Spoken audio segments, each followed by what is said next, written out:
ये है भारत शासन अधिनियम 1919। इसमें क्रमिक रूप से 1919 में भारत शासन अधिनियम बनाया गया था, जो 1921 में लागू हुआ था। इस कानून को मार्टिन चेम्सफोर्ड सुधार भी कहा जाता है। मार्टिन भारत के राज्य सचिव थे, जबकि चेम्सफोर्ड भारत के वायसराय थे। इसके जो कुछ इम्पोर्टेंस है वो ये है कि इसने प्रांतीय विषयों को पुनः दो भागों में विभक्त किया, हस्तांतरित और आरक्षित। हस्तांतरित विषयों पर गवर्नर का शासन होता था और आरक्षित विषयों पर गवर्नर कार्यपालिका परिषद की सहायता से शासन करता था, जो विधान परिषद के प्रति उत्तरदायी नहीं थे।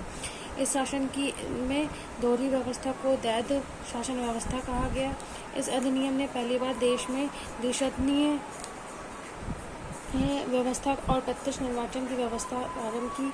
इस प्रकार भारतीय विधान परिषद के स्थान पर द्विसदनीय व्यवस्था यानी राज्यसभा और लोकसभा का गठन किया गया।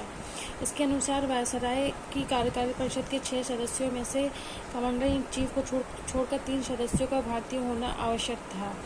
इसने सांप्रदायिक आधार पर सिखों, भारतीय, ईसाइयों, आंग्ल भारतीय और यूरोपियों के लिए भी पृथक निर्वाचन के सिद्धांत को विस्तारित कर दिया। इस कानून ने संपत्ति कर या शिक्षा के आधार पर सीमित संख्या में लोगों को मताधिकार प्रदान किया।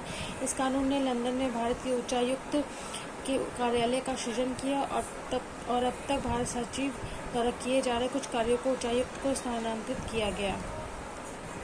इसने लोक सेवा आयोग का गठन किया। तो 1926 में सिविल सेवकों की भर्ती के लिए केंद्रीय लोक सेवा आयोग का गठन भी किया। इसने पहली बार केंद्रीय बजट को राज्यों के बजट से अलग कर दिया और राज्य विधानसभाओं को अपना बजट स्वयं बनाने के लिए अधिकृत कर दिया। इसके अंतर्गत एक वैधानिक आयोग का गठन किया गया, जिसका कार्य 10 वर्ष बाद जांच करने के बाद अपनी रिपोर्ट प्रस्तुत करना था।